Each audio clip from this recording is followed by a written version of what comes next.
Oke, baik. Ya, dan selamat pagi sama hari Minggu semuanya. Kita pada hari ini kembali ingin mempelajari firman Tuhan, dan setelah 2 minggu lalu kita ada sesi spesial mengenai kebangkitan Yesus Kristus. Hari ini kita kembali lagi kepada sejarah raja-raja Israel dan Yehuda.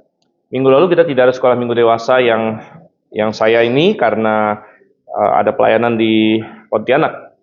Tetapi hari ini kita kembali dan sesuai dengan lembar yang sudah dibagikan, yang bisa diambil di belakang. Bagi Anda yang mengikuti online, saya merekomendasikan Anda juga bisa ikut secara fisik sebenarnya untuk bisa mendapatkan kertas-kertas ini, kertas isian kita. Ya, dan kita akan mempelajari seorang raja yang namanya adalah Yotam. Yotam ya. Oke, dan kita bisa membaca tentang dia di dua tempat, yaitu di dua raja-raja, sekaligus di dua tawarik. Coba kita lihat yang pertama, ya kita buka di dua raja-raja dulu. Dua raja-raja pasal 15, kita akan lihat ayatnya yang ke-32 sampai dengan ayat yang ke-38. Oke, baik. Kalau sudah dapat, saya akan bacakan untuk kita. Demikian, silakan memperhatikan di sini. Pada tahun kedua pemerintahan Pekah bin Remalia, Raja Israel, Yotam anak Uzia, Raja Yehuda menjadi raja. Ia berumur 25 tahun pada waktu menjadi raja, dan selama 16 tahun ia memerintah di Yerusalem. Nama ibunya Yerusa anak Zadok. Ia melakukan apa yang benar di mata Tuhan, sama seperti yang dilakukan Uzia ayahnya. Hanya saja tempat-tempat pemujaan tidak disingkirkan. Bangsa itu masih mempersembahkan korban sembelihan dan membakar dupa di tempat-tempat itu. Ia mendirikan pintu gerbang tinggi di rumah Tuhan. Selebihnya dari riwayat Yotam, apa yang dilakukannya, bukankah semuanya itu tertulis dalam kitab sejarah Raja-Raja Yehuda? Pada zaman itu, Tuhan mulai mengirim Rezin, Raja Aram, dan Pekah bin Remalia untuk melawan Yehuda. Kemudian Yotam mendapat perhentian bersama nenek moyangnya. Ia dikuburkan bersama nenek moyangnya di kota Daud, bapak leluhurnya. Lalu Ahaz putranya menjadi raja menggantikan dia. Oke, nah sebelum kita lihat lebih lanjut lagi, coba kita lihat yang di dua tawarik, karena ini tidak terlalu panjang, jadi kita baca dua perikop ini sekaligus. Dua tawarik pasal yang ke-27, ini perikop paralelnya, dan informasinya banyak yang sama, tapi ada beberapa penekanan yang berbeda di sini. Coba kita lihat dua tawarik pasal 27, saya akan bacakan ayat 1 sampai dengan ayat 9. Yotam berumur 25 tahun pada waktu menjadi raja, dan selama 16 tahun ia memerintah di Yerusalem. Nama ibunya Yerusa anak Zadok. Ia melakukan apa yang benar di mata Tuhan, sama seperti yang dilakukan Uzia ayahnya. Hanya saja ia tidak memasuki bait Tuhan, tetapi rakyat masih berbuat dosa yang menjerumuskan. Ia mendirikan pintu gerbang tinggi di rumah Tuhan, dan banyak yang dibangunnya pada tembok Ofel. Ia mendirikan juga kota-kota di pegunungan Yehuda dan benteng-benteng serta menara-menara di hutan-hutan. Ia berperang melawan Raja Bani Amon dan mengalahkannya. Pada tahun itu Bani Amon membayar kepadanya 100 talenta perak, 10.000 kor gandum, dan 10.000 kor jelai. Juga pada tahun kedua dan ketiga Bani Amon membawa upeti itu kepadanya. Yotam menjadi kuat kedudukannya karena ia mengarahkan hidupnya kepada Tuhan Allahnya. Selebihnya dari riwayat Yotam, semua peperangan dan juga langkah hidupnya, sesungguhnya semuanya itu tertulis dalam kitab Raja-Raja Israel dan Yehuda. Ia berumur 25 tahun pada waktu menjadi raja, dan selama 16 tahun ia memerintah di Yerusalem. Kemudian Yotam mendapat perhentian bersama nenek moyangnya. Ia dikuburkan di kota Daud, lalu Ahaz putranya menjadi raja menggantikan dia. Oke, baik. Itu adalah pembacaan kita, dan kita akan berdoa terlebih dahulu. Saya minta Pak Ronald nanti kita dalam doa.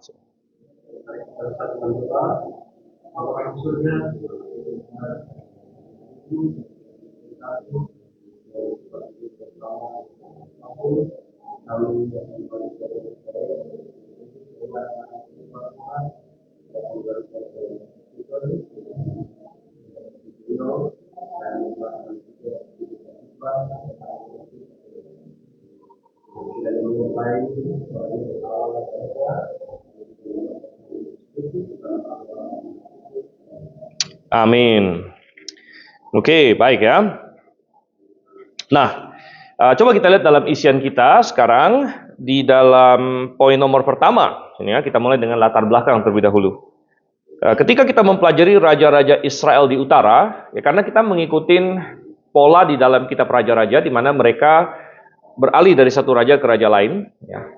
Di utara, kemudian pindah ke selatan, ya pokoknya ngikutin siapa yang mati, siapa yang menjabat dan lain sebagainya.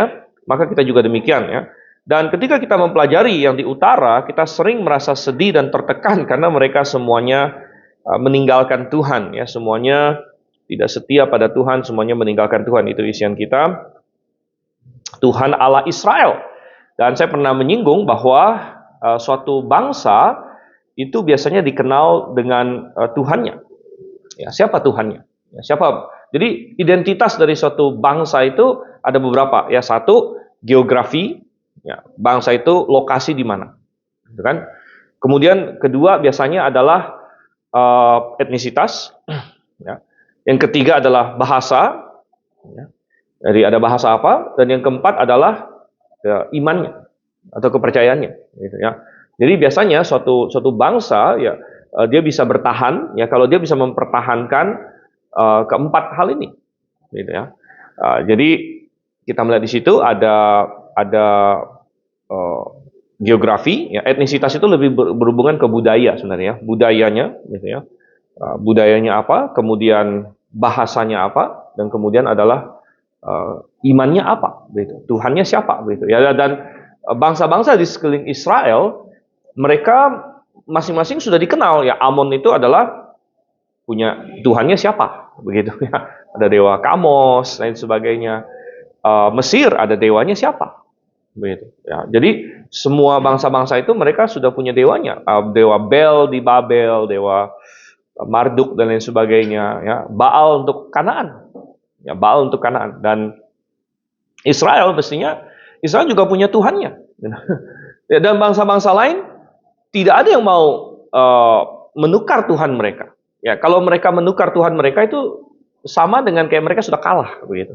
Makanya ketika bangsa-bangsa seperti Babel dan lain sebagainya datang mengalahkan semua bangsa, yang nomor satu dihancurkan itu ini ilah-ilah mereka. Kemudian mereka diharuskan untuk menyembah Allahnya bangsa yang menang, begitu.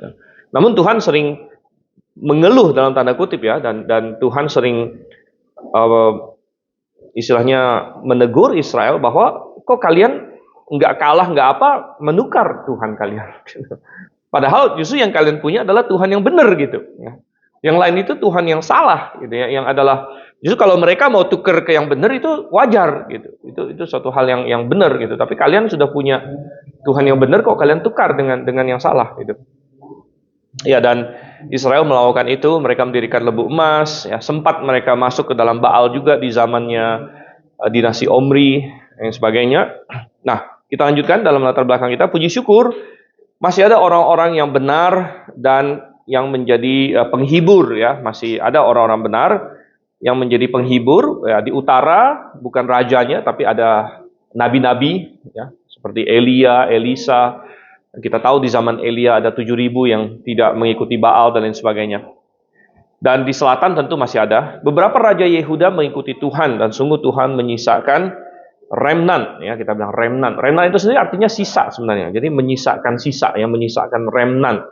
Dan kata remnant ini muncul di ayat-ayat yang cukup strategis di dalam Alkitab ya, di mana Tuhan berkata, aku akan menyelamatkan sisa dari Israel.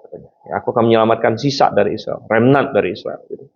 Jadi apa yang kita dapatkan ternyata ini berulang di sepanjang sejarah bahwa mayoritas manusia menolak Tuhan, tetapi tidak akan sepenuhnya. Gitu. Dan itu alasannya ya Tuhan tidak langsung menghancurkan dunia ini. Gitu. Ya karena Tuhan tahu bahwa akan ada manusia yang tetap memilih Dia, walaupun minoritas. Ya kalau misalnya Tuhan melihat bahwa tidak ada manusia satupun yang mau ikut Dia, saya rasa proyek manusia ini sudah bisa dihentikan sejak Adam dan Hawa jatuh di Taman Eden. Gitu. Ngapain Tuhan berkata Dia akan mengirim juru selamat dan sebagainya. Ya. Dan ketika air bah Nuh. Ya, Anda bisa bayangkan, kita tidak tahu jumlah populasi manusia pada waktu itu. Mungkin ada yang mengkalkulasi bisa jadi sudah miliaran juga bahkan. Kita tidak tahu persis, gitu kan. Tetapi hanya 8 yang selamat. Hanya 8 yang selamat. Dan hanya 8 yang selamat ini, yaitu remnant. Dan Tuhan berjanji, Tuhan bikin perjanjian Nuh waktu itu. Masih ingat apa isi perjanjian Nuh? Bahwa Tuhan tidak akan lagi menghancurkan dunia seperti itu. Kenapa Tuhan berjanji seperti itu? Karena Tuhan tahu bahwa akan ada orang-orang yang tetap percaya kepada Dia, ya, sepanjang zaman, gitu ya. Ya, kalau misalnya Tuhan tahu bahwa suatu saat semua manusia akan sesat, akan murtad, akan meninggalkan Dia, tidak ada gunanya manusia dipertahankan, gitu ya. Tapi akan ada remnant di sini. Dan oleh karena itu, ya, di zaman kita hari ini pun, saya rasa kebanyakan orang tidak mengenal Tuhan yang benar, ya. Bahkan yang menjadi Kristen sekalipun. Ya. Nah, baru-baru ini kan berita heboh adalah meninggalnya Paus Fransiskus, gitu ya, Paus Fransiskus, ya, meninggal dunia. Dan ya, dan ramai-ramai orang Kristen non Kristen semuanya kasih bela sungkawa dan sebagainya, kasih penghormatan lah kepada dia waktu dia dikuburkan. Kepala-kepala negara, ya, Indonesia kan mengutus mantan Presiden Jokowi, gitu. Donald Trump ada ke sana, ya, lain sebagainya. Jadi, wah, semua orang, ya, oke lah, saya paham ada orang yang meninggal, ya, tentu kita tidak mau kayak gimana nggak masalah bahwa kita berbelasungkawa, tapi tidak ada suatu peringatan, ya, bahkan dalam tokoh-tokoh Kristen pun, tokoh-tokoh yang Injili sekalipun katanya, gitu kan, tidak ada yang memperingatkan bahwa, ya, memang dia adalah pemimpin suatu organisasi yang besar yang namanya Roma Katolik di situ, ya, dan mereka mengajarkan Injil yang berbeda dari Alkitab, Injil yang lain. Gitu. Sangat jarang ada orang yang mau bersuara seperti itu, ya. Ya, dan akhirnya banyak orang yang statusnya Kristen. Tapi apakah mereka benar-benar mengenal Yesus, mengenal Tuhan yang sejati, gitu? Ya. Tidak, ya. Jawabannya tidak. Oke. Poin nomor 2, karena masih sini, ya. Raja terakhir Yehuda adalah Uzia. Ini yang bapaknya Yotam. Nah, coba kita telusuri, masih ingat nggak nih raja-raja dinasti Yehuda? Ini udah lumayan panjang, kita mau hitung juga. Udah generasi berapa sih kita? Tentu dimulai dengan Daud, ya, Daud nomor 1. Jadi kita mau hitung sudah berapa generasi kita dari Daud. Kemudian berikutnya Salomo. Wah, ini banyak yang sudah persiapan CCA, ya. Ini siapa yang ikut CCA di sini? Wah, ini kok timnya cuma 1? Mestinya dari kelas ini ada beberapa tim muncul, gitu kan. Oke, nomor 3 adalah Rehabeam. 4 adalah Abiam atau Abia. 5 adalah Asa, ya. Ini sudah 5 generasi. 6 Yosafat. Nah, masuk ke Yosafat di sini yang dia berkompromi, dia berbesan dengan Ahab, ya. Sehingga yang berikutnya adalah Yoram, ya. Nah, habis Yoram adalah Ahazia. Nah, anak cucunya Ahazia ini yang sempat cukup mengenaskan karena hampir semua dibunuh oleh Atalia, ya. Tapi Tuhan menyisakan 1, yaitu siapa? Yoas, ya. Yoas yang menjadi raja pada umur paling muda, yaitu 7 tahun. Nah, kemudian habis itu siapa? Azaria. Bukan. Nah, Amazia, ya. Amazia. Ya, ini Amazia, ya. Berarti sudah ke-10 nih. Ya, 10 generasi. Lalu setelah Amazia baru Uzia atau Azaria. Ya, ada disebut Azaria atau Uzia. Nah, berarti Yotam adalah yang ke-12. Oke, 12 generasi. Wow, angka yang lumayan cakep, ya. 12 suku Israel 12 generasi. Ya lumayan panjang ya. Kalau kita masih ingat ada banyak ya. Kalau misalnya kayak di Kejadian pasal 5 dari Adam, yang ke-10 itu adalah Nuh. 10 generasi nih. Ya, Adam sampai Nuh. 7 adalah Henokh.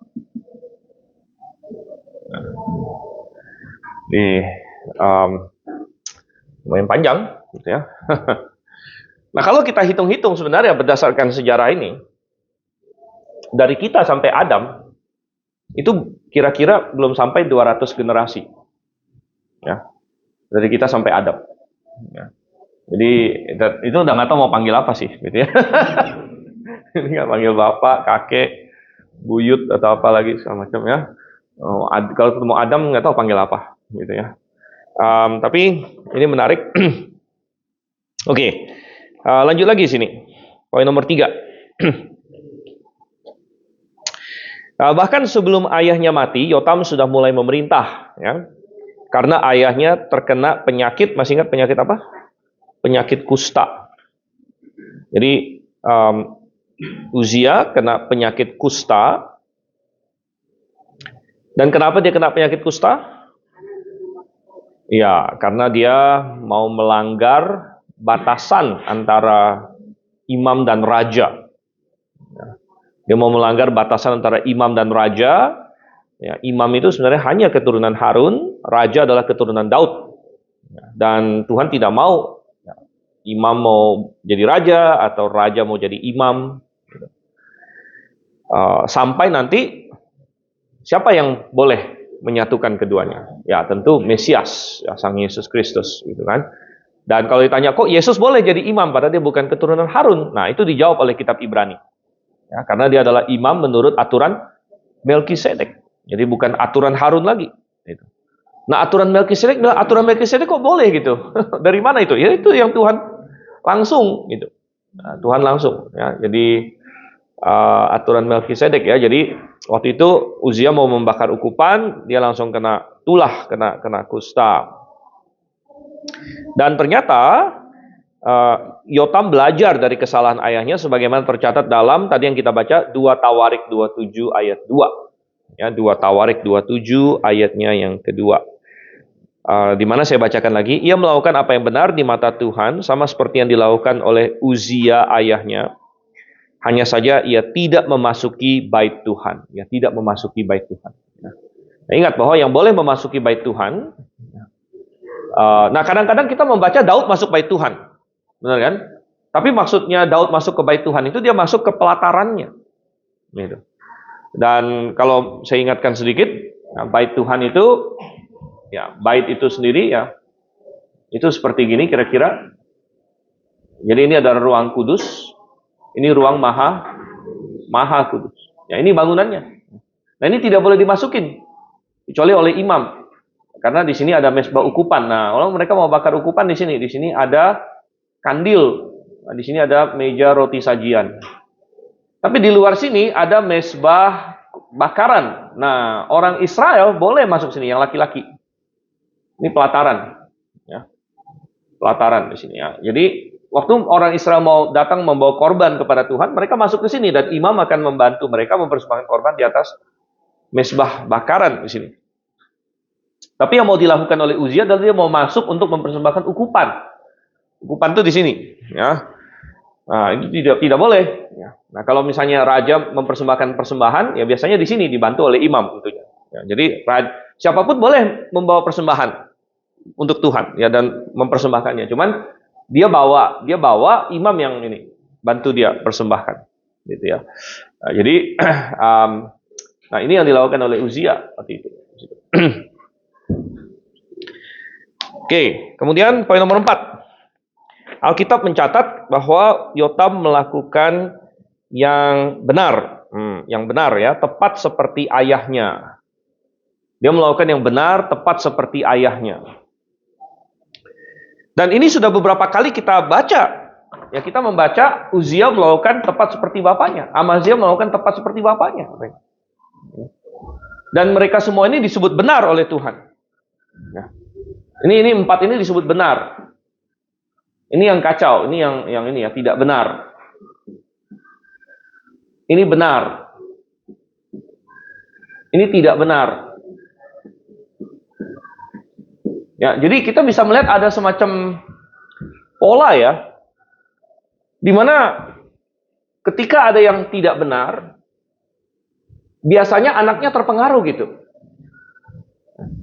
Dan kalau ada yang benar juga anaknya terpengaruh dan dibutuhkan semacam break gitu untuk bisa mematahkan itu. Memang ada beberapa break sih dari sini ke sini ya. Dari sini ke sini dan kita bisa melihat pengaruhnya dari sini ke sini adalah karena pengaruh si Atalia. Nah, kemudian di sini adalah pengaruh dari Imam Yoyada yang membesarkan Yoas waktu itu. Jadi ada break-break tertentu. Nah ini saya nggak tahu nih pengaruh apa nih. Rehabe yang pengaruh istri-istrinya Salomo yang kacau balau dan Salomo sendiri, gitu kan? Nah, jadi sangat menarik ya bahwa ternyata memang sebagai orang tua kita membawa pengaruh ya kepada anak cucu kita. Gitu. Kita membawa pengaruh kepada mereka dan kita bisa melihat dari pola-pola sini. Ya. Nah ini benar ini lumayan lah, agak panjang benernya, gitu ya. Tapi benar ini benar yang terkualifikasi, ya. Karena tidak dikatakan benar seperti Daud. Nah ini beda. Nanti kita akan lihat ada beberapa raja tertentu, dia bilangnya dia berbuat benar tepat seperti Daud bapak leluhurnya. Nah itu yang ada beberapa yang seperti itu. Nanti kita akan lihat seperti Hizkia dan Yosia dan sebagainya. Ya tetapi yang ini dikatakan dia berbuat benar seperti bapaknya aja.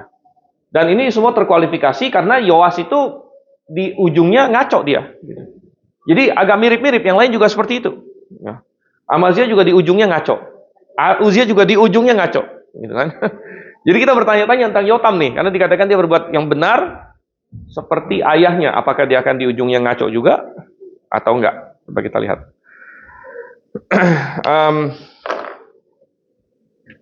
Ya, jadi di poin nomor 4. Dia melakukan yang benar tepat seperti ayahnya. Ini adalah pola yang sering terjadi walaupun tidak ditakdirkan. Ya, tidak ditakdirkan. Jadi orang tua mempengaruhi kita dan kita mempengaruhi anak kita. Tapi bukan dalam pengertian sesuatu yang kayak ditakdirkan seperti itu ya. Jadi kalau misalnya kita punya orang tua yang nggak benar dan nggak bagus dan nggak mengenal Tuhan, bukan berarti kita ditakdirkan untuk seperti itu. Ya, kita tetap punya free will dan kita tetap punya tanggung jawab di hadapan Tuhan untuk oke, kamu lakukan yang benar. Ya, sekalipun mungkin orang tua kamu tidak benar. Begitu, ya. Itu tetap adalah tuntutan Tuhan. Begitu. Jadi tidak ditakdirkan. Kita melihat ada momen-momen di mana orang tua yang tidak benar, tapi anaknya bisa benar. Begitu, ya. Kemudian sebaliknya juga, bahwa bisa jadi ada yang orang tua benar, ya anaknya jadi tidak benar. Itu juga bisa terjadi. Seperti itu. Ya, jadi hubungannya adalah mempengaruhi. Ya, tapi bukan secara mekanik ya, bukan kayak mesin gitu ya. Saya pencet bakal jadi begini, enggak. Ya, kita sifatnya mempengaruhi, kita sifatnya menuntun ya. Tiap-tiap orang tetap akan bertanggung jawab untuk dirinya. Oke, jadi seorang anak seringkali mengikuti teladan ayahnya ya, menunjukkan pengaruh besar orang tua kepada anak-anaknya. Dan bukan hanya pengaruh dari ayah, tapi kalau kita baca, khusus untuk yang di Yehuda, semua raja itu disebutkan nama ibunya. Ya, kalau kita perhatikan, ibunya siapa ya. Jadi untuk Yotam ini ibunya adalah Yerusa, anak Zadok. Ya, Yerusa anak Zadok. Dan kenapa nama ibunya disebutkan? Ini ada beberapa pandangan ya, ada beberapa teori ya. Ya bisa jadi semuanya benar. Ya satu, untuk mengajarkan memang pengaruh ibu besar juga begitu ya, terhadap bagaimana anak itu ya, bagaimana raja itu ya, dalam kasus ini kan raja ya, bagaimana dia memerintah dan sebagainya, pengaruh ibu sangat besar juga, terutama di zaman itu. Dan karena itu zaman di mana banyak raja itu berpoligami gitu. Nah ya, sebagai seorang ayah saya tahu mengurus anak, mendidik anak ya secara rohani, beberapa saja sudah memakan waktu dan energi gitu. Anda bisa bayangkan kalau misalnya seorang raja berpoligami, dia punya anak, hitungannya bukan 4, 5, 6 ya, hitungannya bisa belasan, 20-an, 30-an anak gitu. Ya. Jadi seringkali dalam kondisi seperti itu yang menjadi ini ya apa semacam pengasuh dan pengaruh rohani terbesar untuk dia justru adalah ibunya, gitu. Karena dengan poligami seperti itu, ayahnya justru sedikit waktu. Makanya contohnya Daud, gitu. Daud seorang raja yang hebat ya, tapi anaknya banyak yang ngaco gitu. Lihat seperti Amnon, ya, Absalom, ya, Adonia dan lain sebagainya. Gitu ya. Nah, mungkin Daud mulai belajar di masa tuanya. Makanya akhirnya di masa tuanya dia mulai mengajar Salomo ya, dengan baik begitu. Sehingga kalau kita baca di kitab Amsal, Salomo bilang, "Hai anakku, dengarkanlah suaraku seperti aku mengajari kamu seperti bapakku mengajari aku." Ya, ya jadi Salomo kan termasuk yang lahir Daud sudah agak ini. Ya. Mungkin juga masa mudanya dia terlalu banyak perang begitu ya. Keluar ke sana kemari gitu. Ya, jadi peran ayah dan peran ibu, ya, dua-duanya penting. Oke, kita lihat poin nomor 5 di sini. Poin nomor 5, Yotam melakukan banyak proyek pembangunan. Itu tadi kita baca di Raja-Raja maupun Tawarik ya. Dia membangun ini, membangun itu di berbagai kota Yehuda, termasuk di Yerusalem. Ia juga membangun salah satu gerbang untuk rumah Tuhan. Dia membangun gerbang, katanya, pintu gerbang tinggi di rumah Tuhan. Ya, pintu gerbang tinggi. Dan ini selalu ada pertanda baik. Jadi kalau kita akan membaca, ada raja-raja yang dia melakukan sesuatu untuk bait suci. Ya. Dan itu biasanya pertanda baik. Itu biasanya pertanda raja itu punya hubungan dengan Tuhan. Jadi dia care dengan bait suci. Gitu ya. Daud pengen membangun bait suci. Salomo benar-benar membangun bait suci. Hampir semua raja yang dibilang benar, gitu, dia ada melakukan sesuatu untuk bait suci karena dia ada kepedulian di situ. Sedangkan nanti di masa-masa raja yang nggak benar, biasanya bait suci terlantar. Ya, ada yang bahkan diambilin ini emasnya untuk ngebayar musuh atau apa segala macam. Ya. Jadi bahwa Yotam mendirikan pintu gerbang tinggi di rumah Tuhan ini adalah pertanda baik ya. Ketika seorang raja memperhatikan rumah Tuhan, ini adalah hal positif. Ya. Hal yang sama di masa kini, orang Kristen yang peduli dengan jemaat adalah indikator positif dalam kerohaniannya. Ya, jadi ya hari ini kita tidak ada bait suci lagi, dan gereja tidak bisa dibilang sama persis dengan bait suci, ya, tapi ada paralelnya di situ. Ada paralelnya, di mana sebagaimana Tuhan pakai Israel dengan pusat penyembahan di bait suci waktu itu, ya Tuhan tidak pakai Israel lagi hari ini, tapi Tuhan pakai jemaat-jemaat lokal. Dan orang yang percaya akan peduli dengan jemaat-jemaat lokal. Beberapa komentator dan ahli sejarah berpendapat bahwa pintu gerbang tinggi adalah pintu gerbang untuk jalan antara bait suci dengan istana raja. Jadi banyak orang mencari maksudnya pintu gerbang tinggi itu yang mana, gitu ya. Jadi dicoba dicari melalui arkeologi dan lain sebagainya. Dan yang bilang bahwa pintu gerbang tinggi adalah gerbang antara bait suci dengan istana raja. Dengan istana raja, ya. Jika benar, ini berarti Yotam ingin memiliki akses yang mudah ke rumah Tuhan. Nah, ini kembali adalah pertanda yang sangat baik, gitu. Ya, ketika seseorang pengen lebih gampang ke rumah Tuhan, ya, lebih mudah dan lain sebagainya. Ayahnya, ya, ayahnya melakukan kesalahan ingin menjadi imam. Raja-raja lain memiliki kesalahan tidak mau berurusan dengan rumah Tuhan. Nah, salah satu hal yang juga mencirikan raja pertama sebelum Daud itu Saul. Nah, waktu Daud menjadi raja, Daud sempat bilang, ayo kita pindahkan tabut. Dan dia ada bilang, pada zaman Saul kita menelantarkan tabut.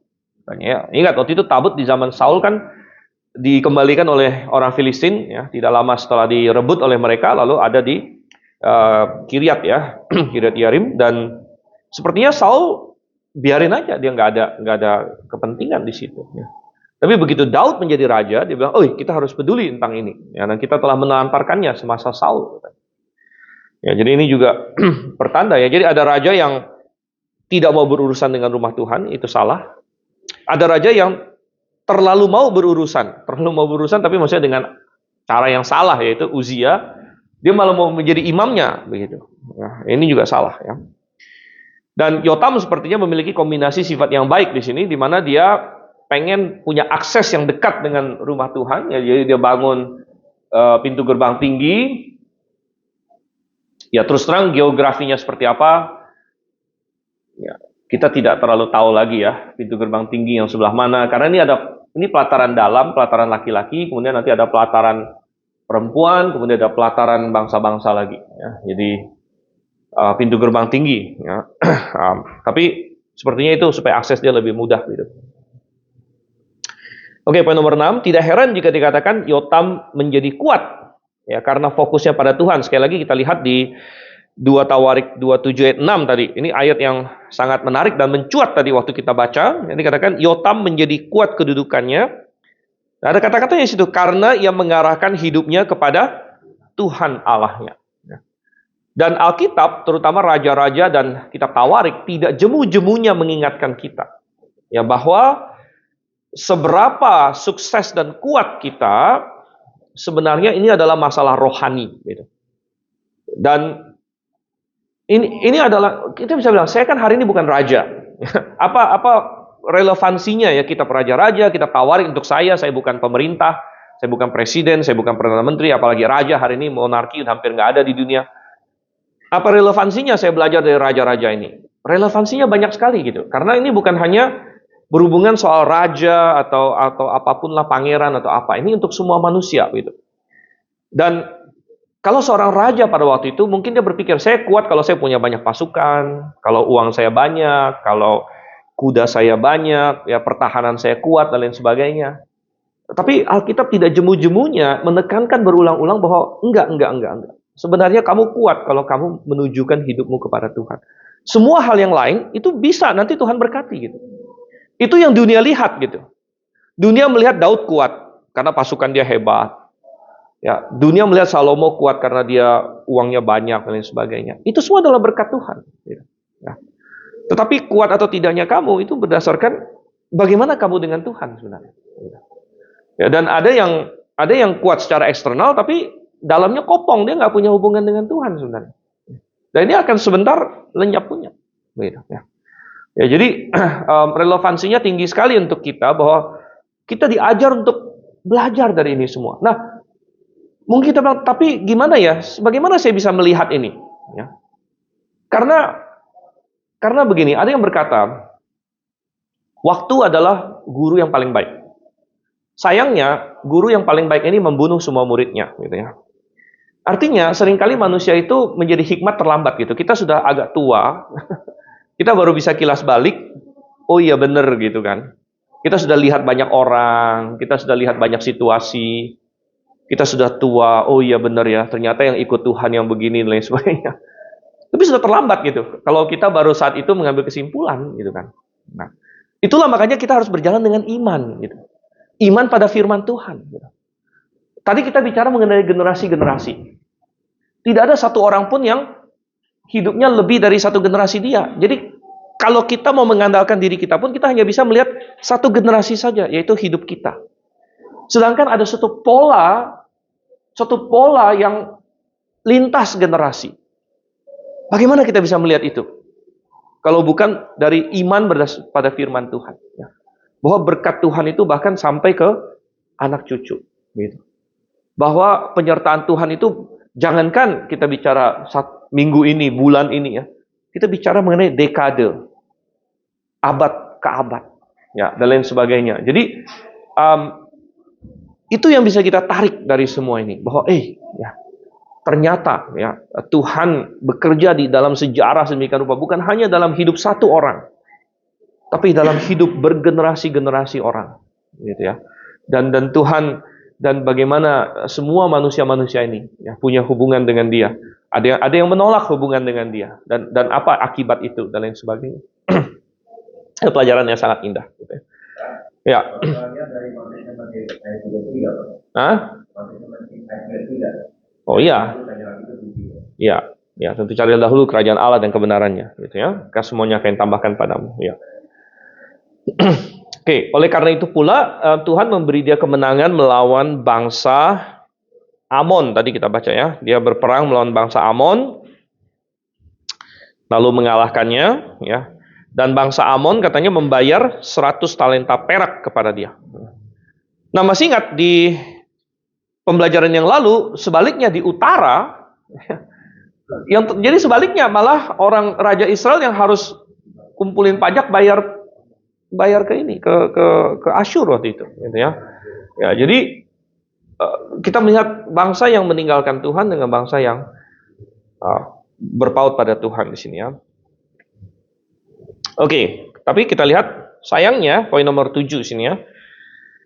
Ada satu hal yang cukup masih membuat kita sedih. Kitab Tawarik menjelaskan bahwa pada zaman Yotam, Yehuda masih saja melakukan hal yang merusak katanya di sini ya. Itu di TB1. Kalau TB2 tadi itu di ayat 2, 2 Tawarik 27 ayat 2. Tetapi rakyat masih berbuat dosa yang menjerumuskan. Ini TB2. Kalau saya nggak salah TB1 bilangnya masih melakukan hal yang merusak gitu. Ya, kata masih di sini, kata masih ya, ini isian kita, berarti bahwa tren ini tidak mulai dari pemerintahan Yotam, tapi dari raja-raja sebelumnya. Ya. Jadi rakyat masih melakukan dosa yang menjerumuskan. Ya. Dan antara lain dosa itu adalah menyembah Tuhan dalam tanda kutip di bukit-bukit tinggi, ya, yang disebut tempat-tempat pemujaan atau high places. Dan ini sangat sulit untuk dihilangkan. Sebenarnya Tuhan sudah jelas menyembah Tuhan pada zaman itu hanya boleh di Yerusalem. Ya. Tapi kemudian rakyat banyak yang tidak taat ya, jadi mereka menyembah Tuhan di bukit-bukit tinggi. Nah, pada saat rajanya agak baik, mereka di bukit-bukit tinggi itu katanya menyembah Jehovah. Gitu. Tapi begitu anginnya berubah, nanti bukit-bukit tinggi itu bisa berubah menjadi penyembahan dewa-dewi lain. Gitu. Nah, oleh karena itu Tuhan sebenarnya larang itu. Nah, tetapi banyak raja dia mengembalikan rakyat kepada Tuhan, tapi sering kita baca, tapi dia tidak berhasil menghilangkan bukit-bukit tinggi. Dan mengapa demikian? Ya karena itu sesuatu yang dari grassroots, ya grassroots. Ya makanya pemimpin itu ya, hanya bisa sukses sekian banyak, tapi kalau rakyatnya tidak mau ikut, itu susah. Nah, saya bicarakan sedikit, komentari sedikit, misalnya, oke, kita nggak usah ngomong Indonesia lah ya. Misalnya di Amerika, ya sekarang kan Donald Trump jadi presiden, bukan raja ya, jadi presiden. Donald Trump jadi presiden, ya. Banyak orang euforia, wah bagus nih, ya. Dan saya yakin dan percaya, tentu dia jadi presiden jauh lebih bagus daripada alternatifnya ya, si Kamala Harris itu, ya. Dan apakah jadi Donald Trump bilang ini akan masa keemasan Amerika, golden age katanya kan. Tetapi kita kembali kepada prinsip kita aja. Ya, Amerika bakal golden age atau enggak, bukan tergantung Donald Trump dan lain sebagainya. Tergantung apakah Amerika akan berpaling kepada Tuhan atau tidak. Ya. Sebenarnya itu aja. Gitu ya. Jadi seorang pemimpin hanya bisa melakukan sekian banyak, sisanya kembali ke rakyatnya. Gitu. Rakyatnya ini mau atau tidak mau untuk berpaling kepada Tuhan. Ya. Ya, kalau misalnya rakyat Amerika contohnya, ya tetap ya memeluk homoseksualitas, LGBT dan lain sebagainya, ya walaupun Trump katakanlah berusaha untuk menghentikannya dengan orang-orangnya segala macam, tapi kalau misalnya rakyat tetap mayoritas mau seperti itu, maka mereka akan ini hanya semacam penangguhan aja kalau begitu. Ya. Hanya semacam penangguhan, gitu ya. Dan secara rohani mereka berarti terus merosot. Gitu. Ya, tetapi kalau misalnya dengan momentum ini, ya, mereka semacam berbalik begitu, maka oke, ada harapan, ada kemungkinan untuk bisa ini lagi. Dan ini persis sama dengan yang terjadi pada Israel pada waktu itu. Coba lihat poin 7a ya. Walaupun 3 raja sebelum Yotam pada umumnya baik, ya, mereka mengakhiri hidup mereka dengan buruk. Ya. Itu tadi sudah kita bahas ya. Mereka mengakhiri hidup mereka dengan buruk. Ya. Yoas, Amazia, Azaria sama-sama agak kacau semuanya di akhir hidupnya. Ya. Tapi ternyata mereka masih lebih baik dari rakyat. Gitu ya. B, terkadang kemunduran suatu bangsa bukan salah raja itu, tetapi memang bangsa itu sendiri yang meninggalkan Tuhan. Jadi dari rakyatnya, dari grassroots-nya. Nah, makanya kita sering berkata, dan banyak sekali orang-orang yang percaya Tuhan berkata bahwa di Amerika, maksud saya, ya, permasalahan utama adalah di gereja-gerejanya. Ya, di mana ketika gereja-gereja makin banyak yang ngaco, makin banyak yang tidak lagi memberitakan Injil yang benar dan sebagainya.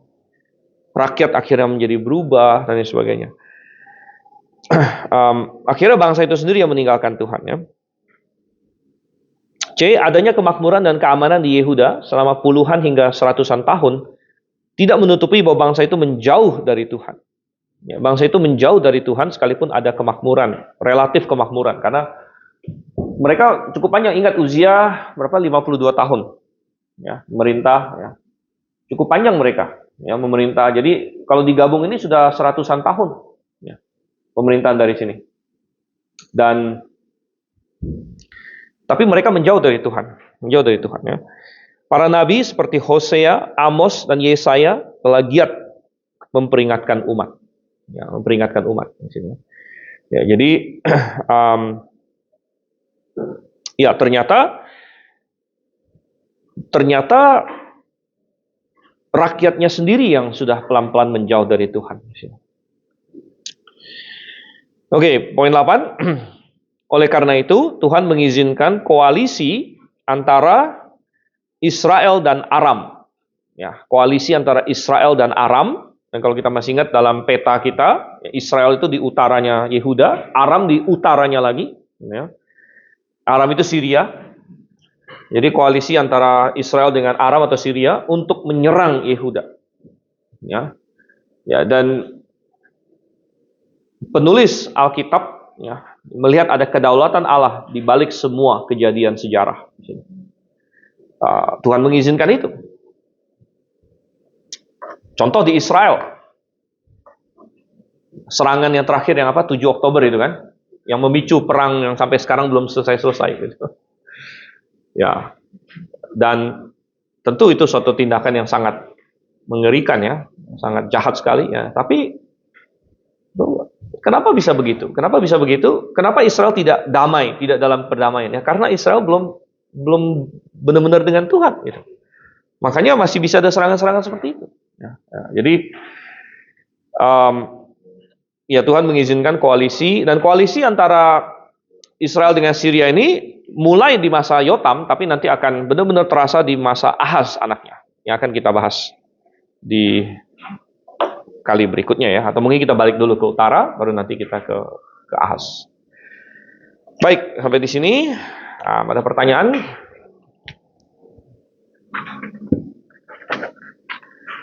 Oke, kalau tidak ada, kita akan berdoa. Kita Pak Heri di dalam doa. Terima kasih Tuhan atas pernyataan hari ini. Kami telah menerima uraian dari firman Tuhan yang dijelaskan oleh kepada kami semua. Kiranya penjelasan ini menjadikan pikiran kami, hati kami menjadi lebih dekat kepadamu, dan kami mengerti akan sejarah betapa baiknya kepada umat pilihan Tuhan. Kiranya kami juga menjadi umat-umat-Mu yang Engkau perhatikan, dan kami juga melayani Engkau dengan lebih baik. Tuhan, sebentar kami akan berjumpa bersama, kiranya Engkau pimpin sampai akhir kebaktian nanti dengan baik, dan kiranya Engkau juga pimpin Gembala Bentolia untuk memimpin firman nanti Tuhan. Terima kasih Bapak, dalam nama Tuhan Yesus Kristus kami berdoa.